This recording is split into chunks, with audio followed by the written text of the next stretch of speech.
আপনার কাছের মানুষটা, আপনার খুব ক্লোজ বন্ধু, যার সাথে একসাথে বাইক রাইড করতেন, যার সাথে একসাথে হুন্ডা নিয়ে চিটাং চলে গেছেন, হুন্ডা নিয়ে রাজশাহী চলে গেছেন, সারা দেশ টুটু করে ঘুরতেন, যেই দোস্তের সাথে দেখা না হলে হৃদয়টা ভালো লাগতো না, মনটা খারাপ হয়ে যেত, এই মানুষটা, কাছের মানুষটা কবরে চলে গেছে।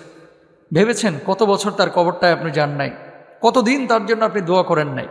এই জন্য আমরা বলি, বন্ধু নির্বাচনের ক্ষেত্রে একটু খেয়াল করেন।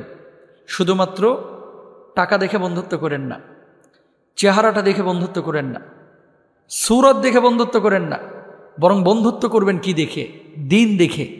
অরজুলানে তাহাব্বা ফিল্লাহি ইজতামা আলাইহি ওয়া তাফাররাকা আলাইহি, ওই দুইজনের বন্ধুত্ব যাদের ভালোবাসাটা আল্লাহর জন্য, যাদের বিচ্ছিন্নতা আল্লাহর জন্য।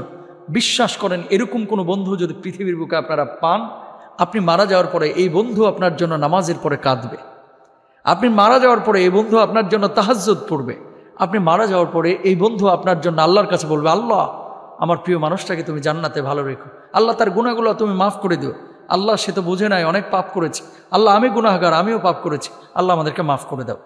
সুতরাং বন্ধু নির্বাচনের ক্ষেত্রে এগুলো আপনারা খেয়াল করবেন।